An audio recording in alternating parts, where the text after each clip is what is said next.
बिस्मिल्लाहिर्रहमानिर्रहीम। अस्सलाम वालेकुम स्टूडेंट्स। आज हम 9th क्लास का लेक्चर नंबर 6 डिस्कस करेंगे, जो कि हमारे पास है मेटालिक बॉन्ड। हमारे पास मेटालिक बॉन्ड क्या होता है? मेटालिक बॉन्ड के अगर हम वर्ड को देखें तो ये हमारे पास किस वर्ड से निकला है? मेटल से। किससे निकला है? मेटल से। और मेटल की ये प्रॉपर्टी है कि वो हमेशा क्या करता है? इलेक्ट्रॉन को लूज करता है। क्या करता है? लूज करता है। इलेक्ट्रॉन को लूज करता है। जब कोई भी एटम इलेक्ट्रॉन को लूज करता है तो उस पे चार्ज कौन सा आता है? प्लस का।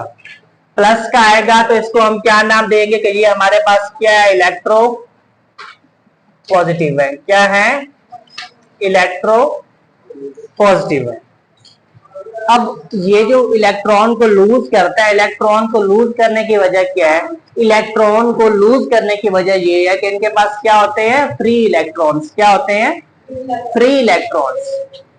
ये इलेक्ट्रॉन को क्यों लूज करते हैं? क्योंकि इनके पास फ्री इलेक्ट्रॉन्स मौजूद होते हैं। समझ आ रही है इस बात की कि मेटल्स पे चार्ज कौन सा होता है? प्लस का होता है। वो इलेक्ट्रोपॉजिटिव होते हैं। वो इलेक्ट्रॉन को लूज करते हैं। वो लूज क्यों करते हैं? क्योंकि उनके पास फ्री इलेक्ट्रॉन्स मौजूद होते हैं। अगर आप इसकी कुछ और प्रॉपर्टीज देखो तो ये आपके पास क्या है?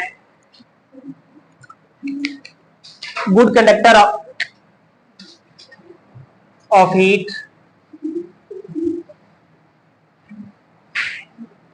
इसके अलावा अगर आप इसके प्रॉपर्टी देखें तो ये जो होते हैं ये हैवी एंड हार्ड होते हैं। हैवी मीन वजनी एंड हार्ड। हार्ड कहते हैं सख्त को। गुड कंडक्टर का मतलब ये है कि जब इसमें से कोई भी करंट पास करेगा, हीट पास करेगी, तो आपके पास क्या होगा? ये फौरन से क्या कर देगी? उसको आगे कन्वे कर देगी। मतलब ये क्या है? गुड कंडक्टर ऑफ हीट है। अब जो ये इसका न्यूक्लियस होता है मेटल्स का न्यूक्लियस और इसके जो वैलेंस शेल में मौजूद इलेक्ट्रॉन्स होते हैं, अगर मैं बात करूं कि जो आपके पास मेटल्स का न्यूक्लियस होता है उनके दरमियान और जो वैलेंस शेल है, वैलेंस शेल के इलेक्ट्रॉन्स के दरमियान जो फोर्स ऑफ अट्रैक्शन है वो क्या होती है? बहुत ही कम होती है। क्या होती है? तो यहां मैं लिख देता हूं लेस अट्रैक्शन। न्यूक्लियस और वैलेंस शेल में मौजूद इलेक्ट्रॉन्स के दरमियान जो कशिश की फोर्स होती है वो कम होती है। वो कम क्यों होती है? उनकी कुछ रीजन हैं। वो रीजन ये है, एक तो न्यूक्लियस और वैलेंस शेल के दरमियान जो नंबर ऑफ शेल्स होते हैं, क्या होते हैं? नंबर ऑफ शेल्स वो ज्यादा होते हैं। मैं यहां लिख लेता हूं मोर नंबर ऑफ शेल। कि इनके दरमियान न्यूक्लियस और वैलेंस शेल के दरमियान जो नंबर ऑफ शेल्स हैं वो क्या होते हैं? ज्यादा होते हैं। जब वो ज्यादा होंगे तो न्यूक्लियस का वैलेंस जो इलेक्ट्रॉन है उस पर होल्ड कम हो जाएगा। जब होल्ड कम हो जाएगा तो वो मेटल क्या करेगी? आसानी के साथ इलेक्ट्रॉन को लूज कर देगी। आगे समझ। और जब भी मेटालिक बॉन्डिंग होती है तो इस दौरान कौन से इलेक्ट्रॉन होते हैं जो बॉन्डिंग में इन्वॉल्व होते हैं? बहुत ही इंपॉर्टेंट एमसीक्यू है कि ड्यूरिंग मेटालिक बॉन्डिंग कौन से इलेक्ट्रॉन जो है वो बॉन्डिंग में इन्वॉल्व होते हैं? तो इसका आंसर है फ्री इलेक्ट्रॉन। कौन से electron? Free electron of metal. अब आपके पास पीरियोडिक टेबल में ये मेटल्स होते कौन से हैं?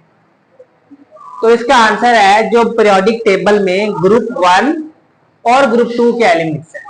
कौन कौन से? ग्रुप 1 और ग्रुप 2 के एलिमेंट्स हैं। उनको हम क्या कहते हैं? मेटल्स कहते हैं। अगर मैं इसकी मजीद क्लासिफिकेशन करूं तो आपके पास जो ग्रुप 1 के एलिमेंट्स होते हैं इनको हम कहते हैं अल्कली मेटल, और जो आपके पास ग्रुप 2 के एलिमेंट्स होते हैं उन्हें आप कहते हैं अल्कलाइन अर्थ मेटल्स। समझ आ गई यहां तक?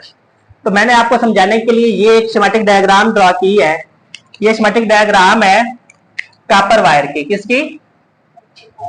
कॉपर वायर, जिसमें क्या है कि जो ये आपके पास प्लस का सिंबल लगा हुआ है, ये प्लस का सिंबल इंडिकेट कर रहा है न्यूक्लियस को। किसको? न्यूक्लियस को। ये बात मैंने आपको पहले बताई थी पिछले लेक्चर्स में कि न्यूक्लियस पर प्लस का चार्ज क्यों होता है।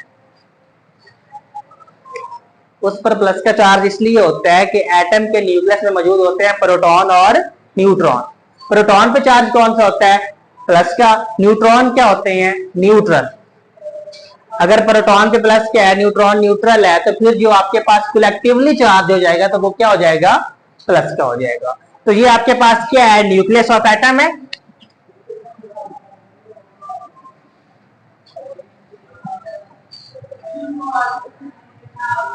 और जो ये आपके पास मैंने डॉट ड्रा किए हैं, ये डॉट आपके पास इंडिकेट करते हैं फ्री इलेक्ट्रॉन। तो किसको इंडिकेट करते हैं? Free electron. और मैंने आपको यही बताया था कि जो फ्री इलेक्ट्रॉन है ये क्या करते हैं? मेटेलिक बॉन्डिंग में टेक पार्ट करते हैं। समझ आ गई मेरी बात की? यहां तक किसी को कंफ्यूजन है? होप सो कि आपको आज का लेक्चर समझ आ गया होगा। अगर किसी का कोई क्वेश्चन है तो वो कमेंट कर सकता है। अल्लाह निगहबान।